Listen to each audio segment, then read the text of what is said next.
এগুলো মাজবে কে? হ্যাঁ, এগুলো মাজবে কে? আম্মা, এগুলো তো সব আমি ধুয়ে রাখছি, আবার এগুলো নিয়ে আসছেন কেন? এই ফকিনীর বাচ্চা, মুখে মুখে তর্ক করিস না। কিভাবে মেজেছিস যে বাতিলের গায়ে ময়লা লেগে আছে? এমন ভাবে মাজবি যাতে জিহ্বা দিয়ে চাট দিলে ময়লা না লাগে। ঠিক আছে আম্মা, আমি এগুলো ধুয়ে রাখতেছি, আর এগুলো ধোয়ার পরে আমি কয়টা খাবো আর আপনার ছেলেরও কয়টা খাওয়াবো। খালি তো সারাক্ষণ খাই খাই করিস। দুইজনে দেই সংসারে আমার ছোট ছেলে সব খেয়ে শেষ করে দিলি, সেদিকে তো হিসাব নাই। ওই যে কথায় আছে না, যার স্বামীর যেমন কামাই ঠিক সে তেমন খাবে। স্বামীটা তো লুলা হয়ে পড়ে আছে।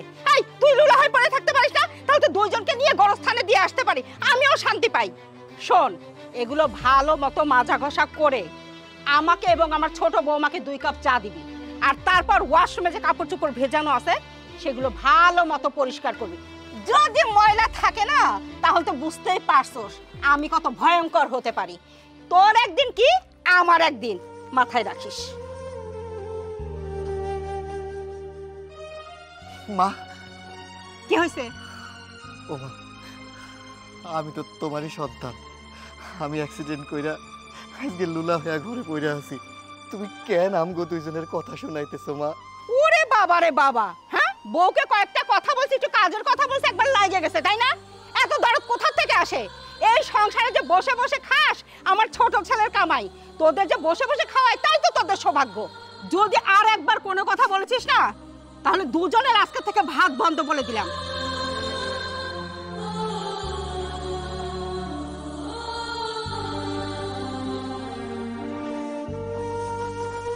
মা, আসসালামু আলাইকুম। তাওই ভালো আছেন? হ্যাঁ মা, আলহামদুলিল্লাহ। মা, রুমিল কেমন আছে? এই তো আছে, আগের থেকে একটু ভালো হচ্ছে। এখন লাঠিতে ভর করে হাঁটাচলা করতে পারে। মা, তুমি এখন এগুলো কাজ বাদ দাও। তুমি যে কিছু খেয়ে রুমিলকে কিছু খাওয়াও। না না আঙ্কেল, আমার হাতে অনেক কাম আছে।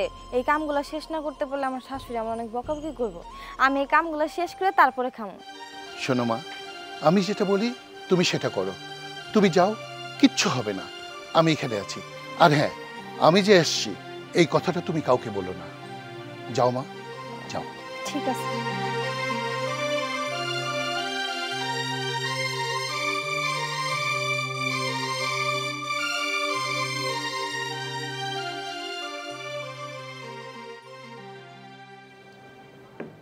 এই যে তোমার লেগে ভাত নিয়ে এসেছি। তুমি আবার কেন ভাত আনতে গেলা? আমি পঙ্গু হয়ে ঘরে পড়ে আছি, কাম কাজ করি না, আমার খাওয়ান লাগবো না। তুমি এই বাড়িতে কাম করো, তুমি খাও। এটা তুমি কি কইলাম? তোমার থুই আমি কোনোদিন খাইছি আর তুমি ভাবলা কেমনে আজকে আবার খামো? একটা কথা কই শোনো, এত কথা কইও না। তোমার লিগে খাওন আনছি, খাওনগুলা খায় নাও সুন্দর মতো, বেশি কথা না কই। আই ছগিনীর বাচ্চারা, হ্যাঁ? কখন তোর কাছে চা চাইছি? আমারে চা না দিয়ে তুই তোর জামাইও গন্ডে পিন্ডে গিলাইতেছস, হ্যাঁ? এই দে, প্লেট দে। হ্যাঁ? হাই। এই, তোরা রান্না বাড়া কইরা এখানে বইসা বইসা তুই জামাই বউ এককালে গাবলা বইরে বইরে খাস, আর খাবার এই জন্যই তো শর্ট করে। বাবা, তুমি এদের জন্য আমার গায়ে হাত তুললে? হ্যাঁ, হাত তুললাম। আমার ভাবতে অবাক লাগছে, তুই আমার মেয়ে, তুই আমার সেই সেপা যাকে আমি লেখাপড়া শিখিয়ে সুশিক্ষায় শিক্ষিত করেছিলাম, সে কিনা আজকে মুরব্বীদের সঙ্গে এই ব্যবহার করছে। আরে ওরা তোর গুরুজন, ওদের সঙ্গে তুই কি ব্যবহার করছিস? তুই কি ভুলে গেছিস তুই কার মেয়ে? বাবা, তুমি কাদেরকে গুরুজন বলছো? এদেরকে? এ তো আমাদের বাড়ির কাজের লোক, আর এ হচ্ছে পঙ্গু। এরা আমাদেরটা খেয়ে খেয়ে আমাদের অন্ন ধ্বংস করছে। চুপ!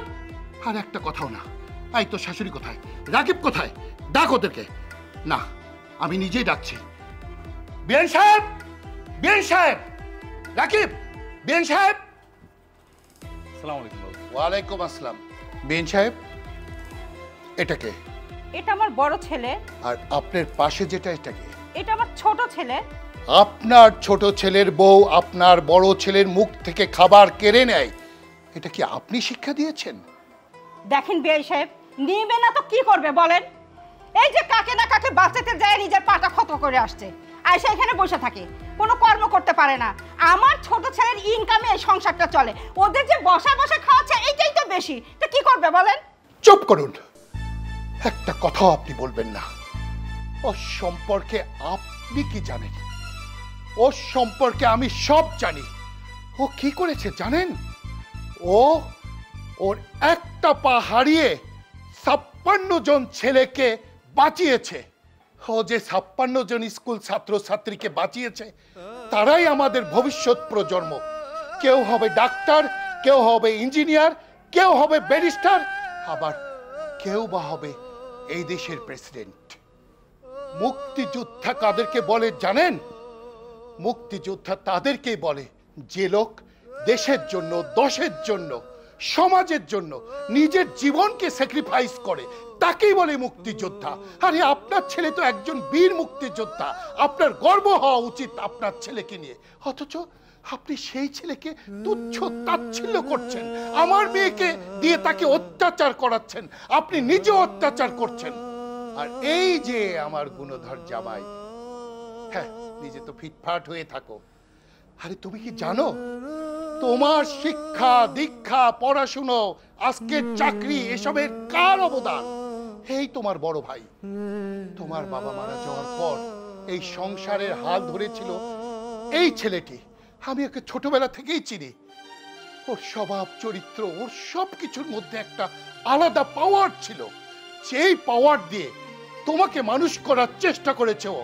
তুমি তো শহরে থেকেছো, ফুর্তি করেছো, পড়াশোনা করেছো, ঘুরেছো ফিরেছো। ও দিন রাত পরিশ্রম করে তোমাকে শিক্ষায় শিক্ষিত করেছে। আজ তার প্রতিদান তুমি এই দিচ্ছ? এই তোমার বড় ভাইয়ের প্রতি সম্মান, এই তোমার শিক্ষা, এই তোমার শিক্ষা দীক্ষা। ছি, ঘৃণা করি আমি তোমাকে। প্রতিটা সংসারে বাবা হলো বটবৃক্ষ, কিন্তু তোমার তো বাবা নেই। তোমার বটবৃক্ষ তোমার বড় ভাই। তাই বলি, বড় ভাইকে যোগ্য সম্মান দাও, বড় ভাইয়ের প্রাপ্য অধিকার বড় ভাইকে ফিরিয়ে দাও। দেখবে তোমার সংসারে সুখ ও শান্তি আসবে। হ্যাঁ, ঠিকই বলেছেন আপনি। আমি একটা অপদার্থ। আমার ভেতরটা যতই খারাপ, আমার উপরটা ততই পরিষ্কার। আমাকে দেখে যতটা এস্টাবলিশড মনে হচ্ছে, আমি যতটা কর্পোরেট, আমি অতটা কিছুই না, কিচ্ছু করতে পারি না। আপনি ঠিক বলছেন একদম। আমার ভাইয়ের উপর যে অত্যাচার হয়, আমার ভাইয়ের উপর যে জুলুম হচ্ছে, আমার ভাবির উপর যে জুলুম হচ্ছে, এটা আমি কোনো প্রতিবাদ করতে পারিনি। আমি নিঃশব্দ ছিলাম। কি করবো বলো? সারাটা দিন অফিস করি বা অফিস করে যখন বাসায় আসি, গেটে ঢুকতে না ঢুকতেই শুরু হয় আমার মার কথা। মার কথা তো ফেলতে পারি না, আমাকে জন্ম দিয়েছেন উনি, ওনার সব কথা আমার রাখতে হয়, সব কথা বিশ্বাস করতে হয়। এরপর আমি ফ্রেশ ট্রেশ হয়ে দুমুঠো ভাত খেয়ে যখন আমি রুমে যাই একটু বিশ্রাম নেব, সারাদিনের ক্লান্তি, শুরু হয় আপনার মেয়েরটা। তার এই প্রবলেম, ওই প্রবলেম, আমার ভাবি এটা করেছে, সারাদিন আমার ভাবি কোনো কাজ করে নাই, এটা করে নাই, সেটা করে নাই, সারাদিন আপনার মেয়ে অনেক কিছু করেছে, অনেক কিছু। আমার ভাইয়ের প্রবলেম, আমার ভাই এইটা সেটাই, সংসারের জন্য একটা বোঝা। কি করবো আমি? আপনার মেয়েকে আমি ফেলতে পারবো না, আমার ভাইকেও আমি ফেলতে পারবো না। সব কিছু মুখ বুঝে সহ্য করে গিয়েছিলাম। এখন পর্যন্ত আমি চোখে দেখেও আমি অন্ধ। তা আপনার কথা শুনে আজকে আমার মনে হচ্ছে আর চুপ করে থাকা যাবে না, প্রতিবাদ করতে হবে, প্রতিরোধ করতে হবে। আরেকটা কথা আব্বা, আপনার মেয়েকে যদি আপনি আরেকটু ভালো করে বুঝিয়ে দিতেন আমাদের বাড়িতে আসার আগে, শিক্ষা দিয়ে দিতেন, তাহলে আজকের এই দিনটি হয়তো আমাদের সবার এইভাবে দেখতে হতো না। ভাইয়া, ভাইয়া, আমি তোমার কাছে কিভাবে ক্ষমা চাইবো আমি নিজেও জানি না, আমার ভাষা নাই। আমি সব কিছু সহ্য করে গেছি, কিন্তু প্রতিবাদ করতে পারিনি। আমি তোমার হাত জোর করে ক্ষমা চাইছি, তুমি আমার মাফ করে দিও ভাই। না রে ভাই, আমি মনে কোনো কষ্ট রাখি নাই। তুই ছোট মানুষ, তুই আমার কাছে কোনো অন্যায় করলেও এটা অন্যায় না। আমি কোনো কিছু মনে রাখি নাই। তুই কষ্ট পাস না ভাই, তুই কষ্ট পাস না। বাবা, আমি আপনার সামনে প্রতিজ্ঞা করছি, আজকের পর থেকে আমি যা ইনকাম করব, যা রুজি করব, সব কিছু আমার ভাইয়ের কাছে এনে দেব। আমার ভাই যেভাবে খুশি সেভাবে সামলাবে। আজকে থেকে এই বাড়ির কর্তা হচ্ছে আমার বড় ভাই। আচ্ছা হয়েছে, আমারে কি আর কান দাইবি তুই? থাম। ওগো, তুমি দাঁড়ায় থাকলে কেন? তাও সাহেব দাঁড়ায় আছে, কতক্ষণ বেড়াতে আইছে। যাও, হ্যাঁ জন্য নাস্তা পানির ব্যবস্থা করো। বল তাও সাহেব, বল, যাও। হ্যাঁ বাবা, বসো। আচ্ছা আচ্ছা, বসো বাবা, বসো মা আসবেন? আসো। বসো।